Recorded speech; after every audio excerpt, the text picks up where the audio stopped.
o reconhecimento espontâneo, não científico, de que a nossa conduta se deve reger por certos princípios naturais, nas nossas circunstâncias concretas da vida, não exige nenhuma especulação teórica. É uma coisa espontânea.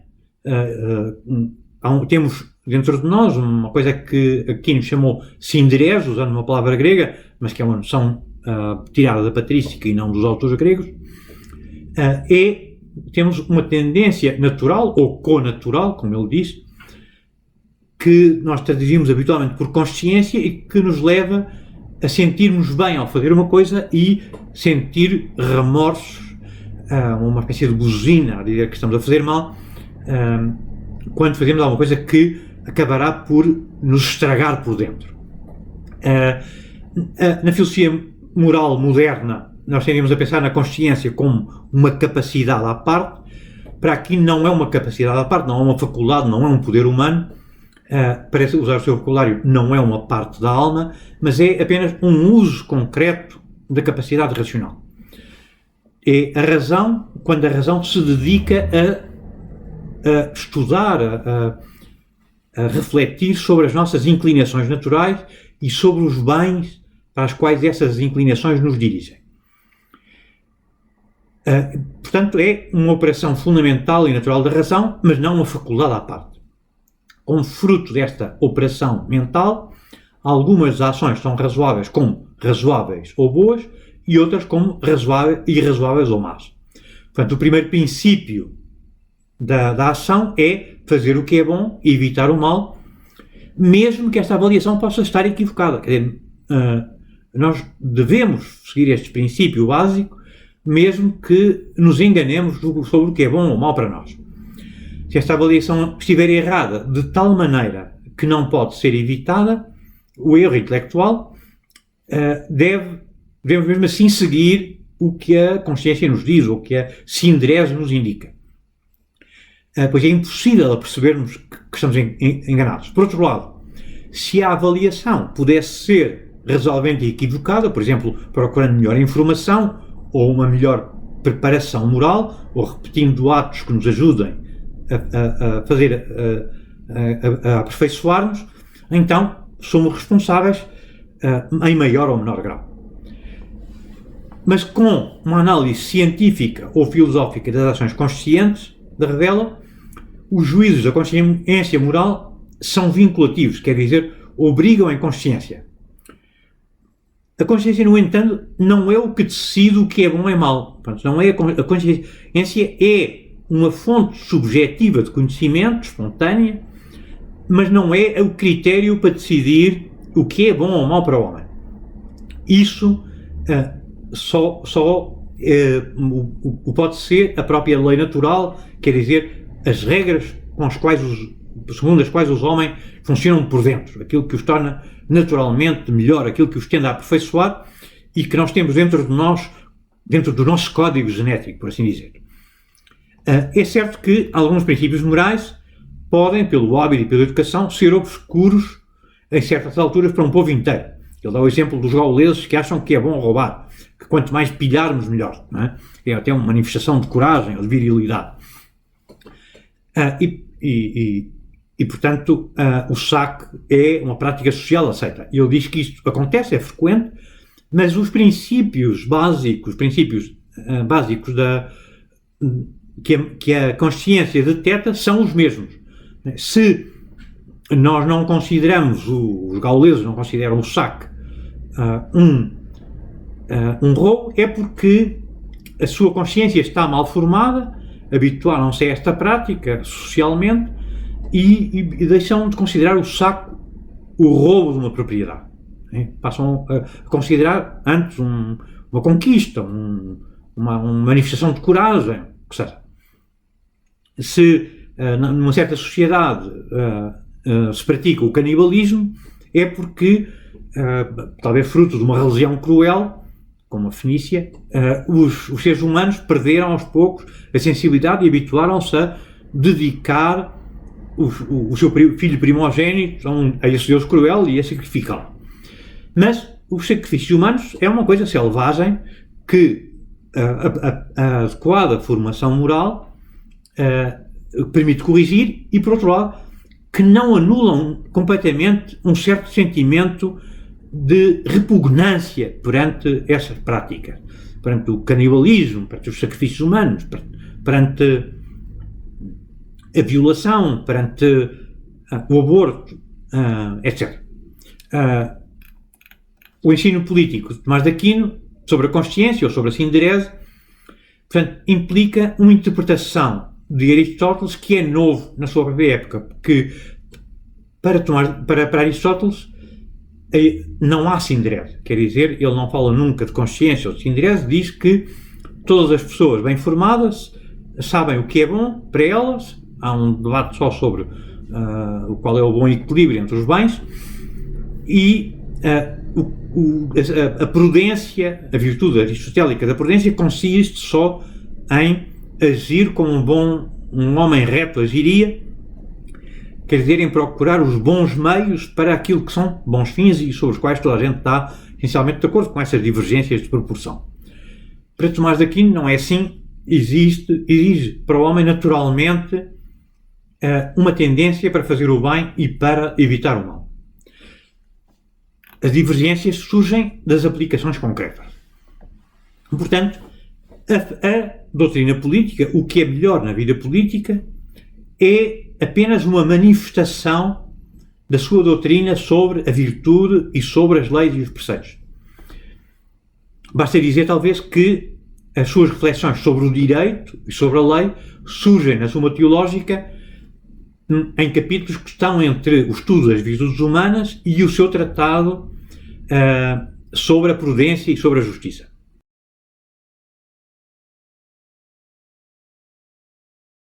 Ora, as virtudes e não a lei, portanto, é que é o núcleo da investigação política de Tomás de Aquino.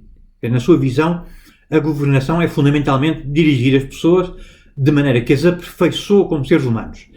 Esta direção implica uma certa comunidade, ou uma certa ordem social, sob uma certa égide da lei, quer dizer, subordinada a certos princípios. Não é?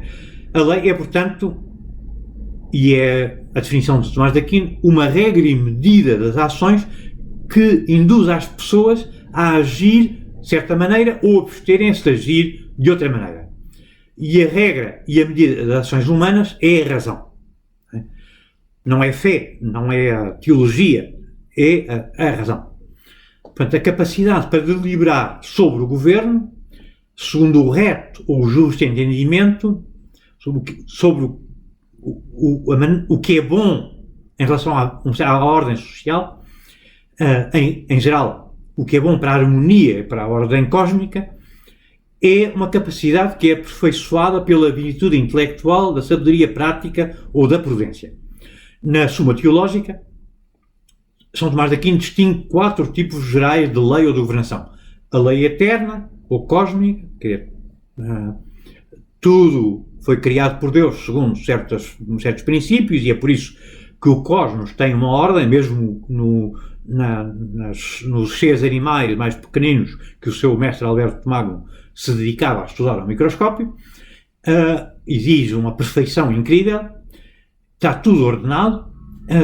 Existe também uma lei natural humana, quer dizer, o homem também está feito com uma certa constituição normal, que não apenas no seu corpo, que não podemos ter o rim no lugar do coração e vice-versa, mas a própria personalidade tem uma certa maneira normal de se organizar, e isso é a sua lei natural, é a lei natural do ser humano, e é por isso que os seres humanos, mesmo de culturas muito diferentes, podem fazer acordos e tratados internacionais, por exemplo, e existe ainda a lei humana positiva, a lei promulgada pelos reis, ou pelos príncipes, ou pelas autarquias, ou pelos... E existe uma outra coisa que às vezes é confundida com a lei natural, que é a lei divina. Cada uma corresponde a uma espécie específica de comunidade. A primeira comunidade debaixo da lei eterna é o cosmos, é o todo, ordenado por Deus desde o princípio.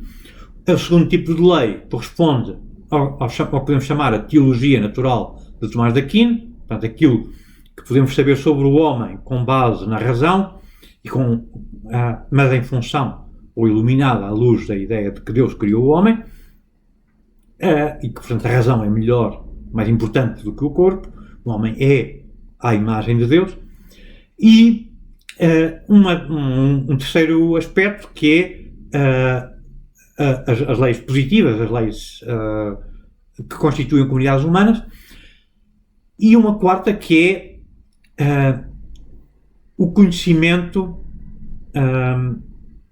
das leis promulgadas por Deus e entregues, os chamados 10 mandamentos, que foram entregues a Moisés, ao povo judeu, e depois que estão agora depositados e são agora interpretados pela Igreja.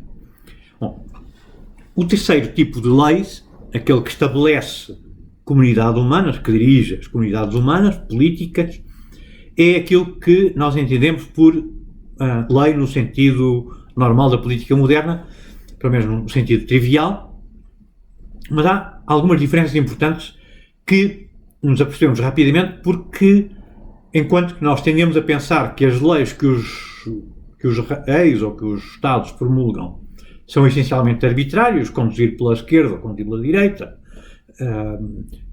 medir as coisas em metros ou em polegadas, falar francês ou falar inglês, para Tomás de Aquino, a lei humana está, ou pode dizer-se, em sintonia com todas as outras espécies de leis, com a lei do cosmos, com a lei divulgada por Deus a Moisés, e com a lei que o homem sente dentro de si próprio, e a palavra lei aplica-se a todas por igual, né?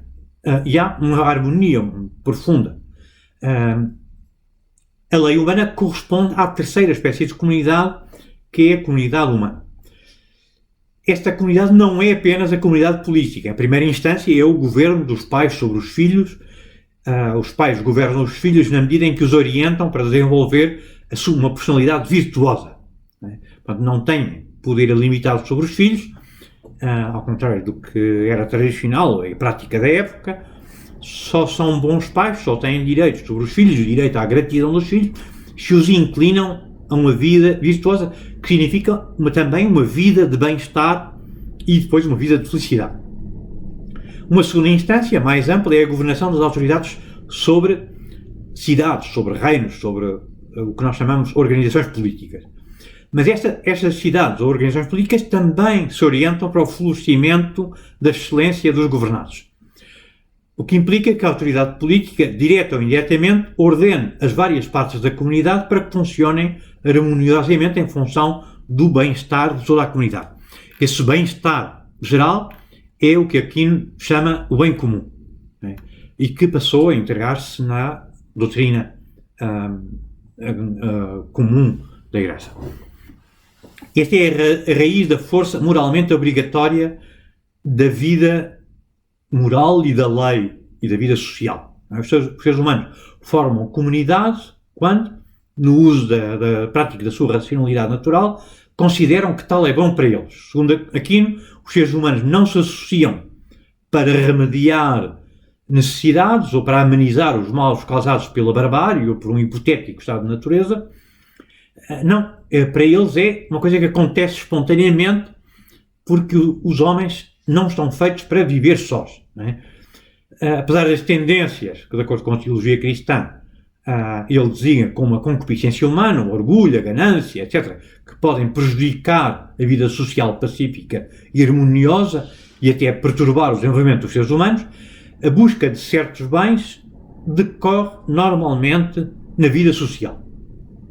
Visto que governação ou governo, para Aquino, significa fundamentalmente colocar as coisas em ordem, um pouco como dizemos, pôr a casa em ordem, o governo não inclui só a legislação escrita, obviamente inclui as leis escritas, mas inclui também os costumes sociais, os decretos da autoridade política, mesmo as tradições orais e quaisquer as outras ações do governo que tenham esta função de ordenar a sociedade, que têm o mesmo papel, a mesma força obrigatória que uma lei.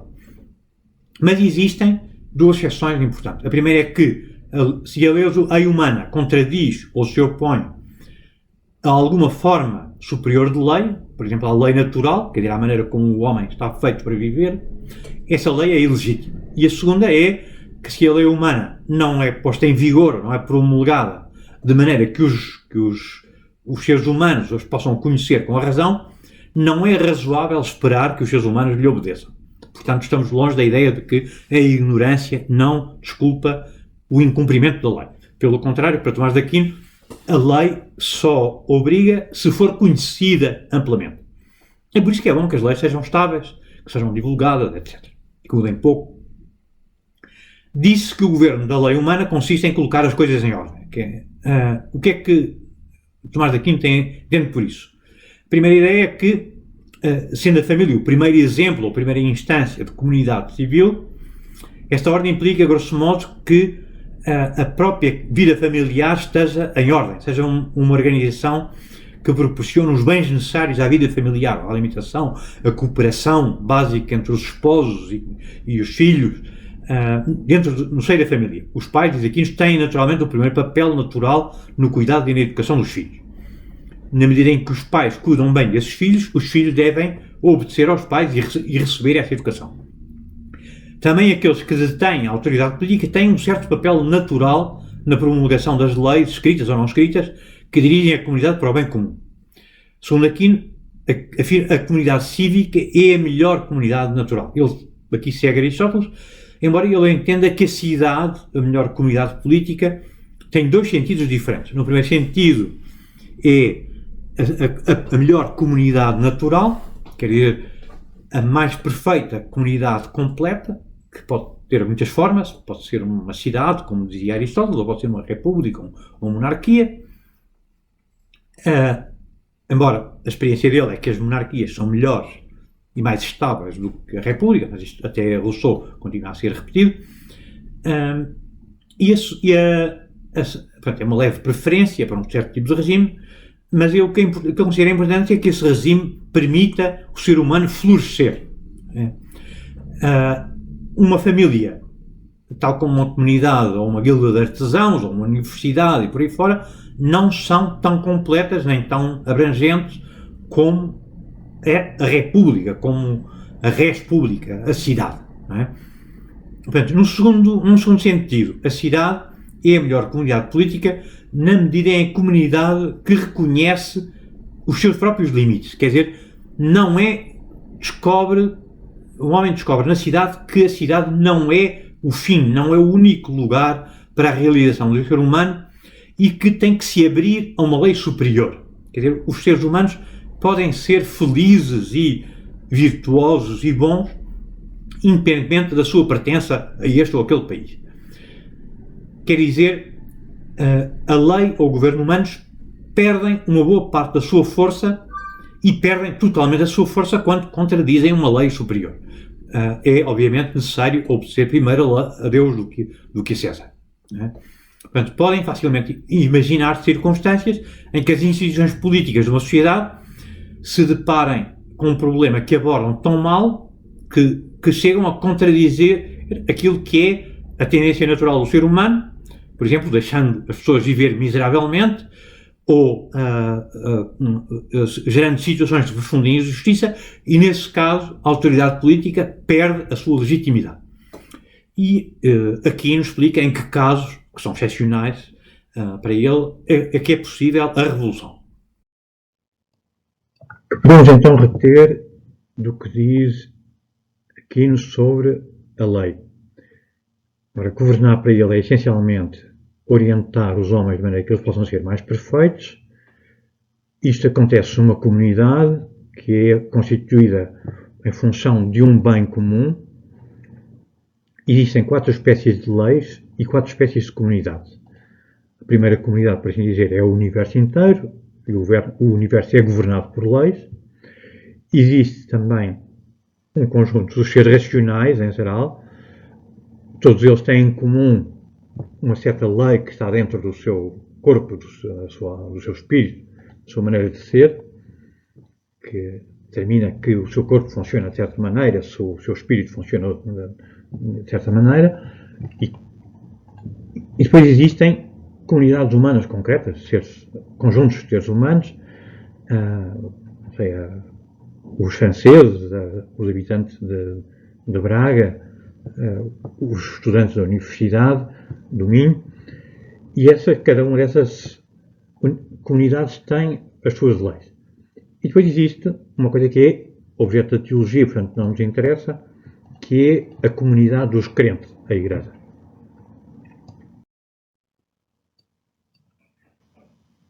Curiosamente, a concepção abrangente que Aquino propõe de lei estabelece limites claros à lei humana, às leis decretadas pelos reis ou pelas assembleias.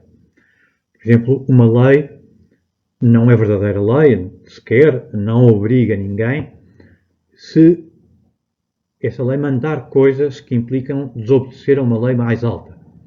Por exemplo, a justiça natural, a lei natural, a maneira como nós estamos feitos, se for contra a nossa maneira de ser, se for contra os princípios da nossa consciência, que não é a maneira como estamos feitos de ser, mas é a regra próxima para a nossa ação.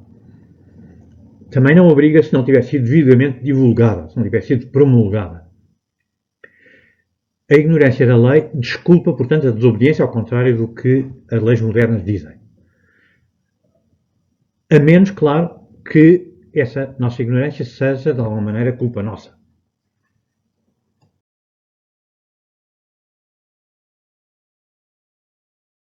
A autoridade política é limitada também de uma outra maneira. Com efeito, o bem comum que as comunidades tentam prosseguir e os bens subordinados que as outras comunidades mais particulares tentam alcançar, como uma universidade ou uma guilda de artesãos, não conduzem por si só o indivíduo à perfeição moral. Quer dizer, é certo que quaisquer bens que vão para além dos objetivos da comunidade devem, em certo sentido, ser direta ou indiretamente facilitados pela comunidade. Quer dizer, embora a cultura, por exemplo, ou o desenvolvimento da alma não seja uma coisa que a comunidade possa facultar, isso é próprio talvez de uma universidade, por exemplo, a comunidade tem uma certa obrigação de facilitar o desenvolvimento dos seres humanos nessa direção. Mas imaginemos que há circunstâncias concretas de uma vida humana em que não foi possível alcançar o que seria a perfeição natural. Porque a sociedade é muito pobre, porque a sociedade é muito injusta, porque... Não. Então, nesse caso, a vida humana não é uma vida desperdiçada. Quer dizer, não é uma vida infeliz, como era para Aristóteles. Até era infeliz um homem cujos descendentes o envergonhassem. Não podia ser perfeitamente feliz até saber se os seus filhos ou os seus netos tinham sido heróicos, corajosos, magnânimos e bons cidadãos. Não, Tomás de Aquino diz que, independentemente das desgraças que lhe aconteçam, os homens têm a mesma capacidade moral e o mesmo valor moral. Pode acontecer é que não os consigam desenvolver nesta vida. Portanto, os seres humanos, a vida humana tem um valor para além do valor social. A existência humana consiste em colocar a vida numa ordem, numa espécie de narrativa, digamos assim, que leve a que cada conquista numa etapa sucessiva seja facilitada, seja a conclusão adicional de uma perfeição que se conseguiu por uma ação anterior. Quer dizer, se nós nos treinarmos a ser sóbrios ou a ser generosos, cada ação que vem depois ajudar-nos a ser mais generosos, ou ser mais sóbrios, ou ser mais simpáticos, ou ser mais sinceros, ou mais curiosos intelectualmente. E o valor de uma vida, o valor moral de uma vida, que não é possível julgar, só Deus julga o coração do homem, o valor de uma vida mede-se não, digamos assim, por ter alcançado um certo nível, um certo patamar, mas mede-se não por um certo mérito, mas o mérito consiste nesse esforço por levar a vida na direção certa. E o termo dessa direção está para além desta vida mortal e só pode ser conseguido na vida para além da morte, mas isso é uma coisa que já não está dentro do domínio da teologia natural e, portanto, sobre isso há naturalmente grandes dúvidas. Portanto, a vida política tem uma relação com teologia que é esta. O fim da vida humana não é a vida na sociedade, ao contrário do que diziam os filósofos gregos. Quer dizer, a vida humana é um fim em si próprio. O fim último do homem é sobrenatural, está para além dessa vida, só Deus é que vê na consciência. Portanto, mesmo uma vida pobre, infeliz, com dor ou sem sucesso aos olhos dos homens, pode ser ou é moralmente valiosa. Isso restringe a autoridade política de várias maneiras.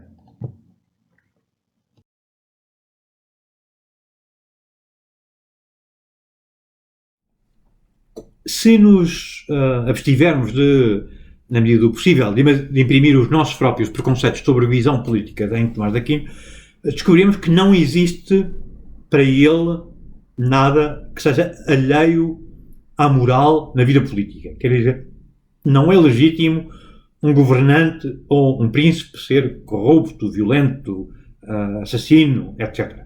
Mas a sua investigação política faz parte da filosofia moral. Ora, mesmo nós que tendemos a achar que é tudo relativo, não deixamos de achar que os governantes são criticáveis. Qual é o princípio para essa crítica?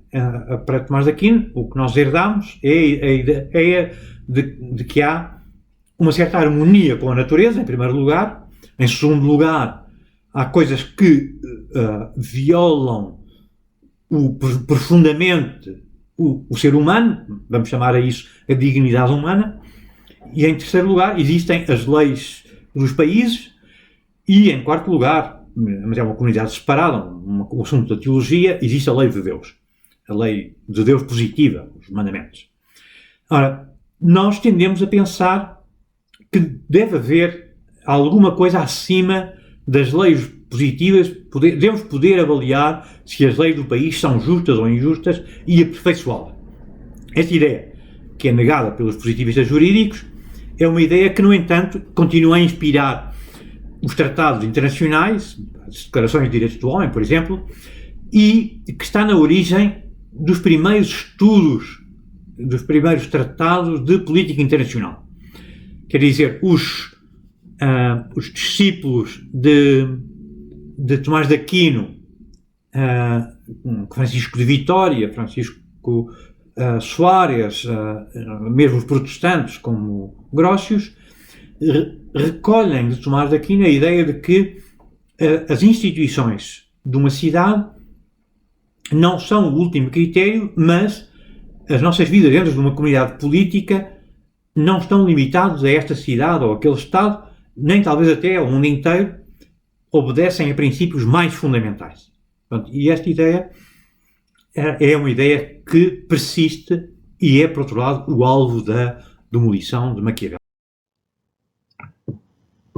Qual é a contribuição de Aquino para o pensamento posterior, para a maneira como nós pensamos ainda hoje?